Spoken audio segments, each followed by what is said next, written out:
তিলোত্তমার শাস্তি চেয়ে আজ দমদম মতিঝিল সায়েন্স কলেজের প্রাক্তনীদের প্রতিবাদ মিছিল, যা নাগেরবাজার মোড় থেকে দমদম স্টেশন পর্যন্ত এই মিছিল চলেছে।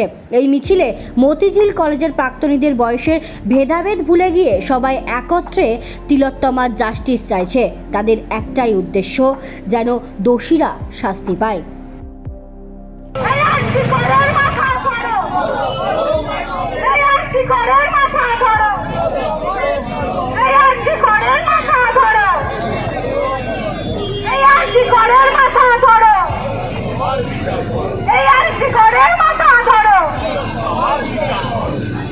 নাটক ছেড়ে বিচার করো,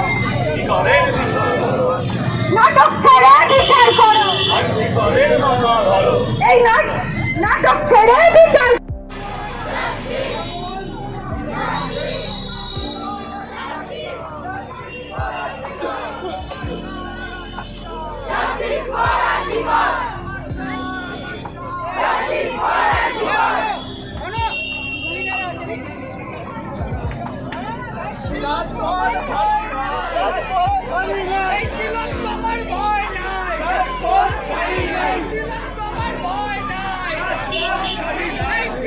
जो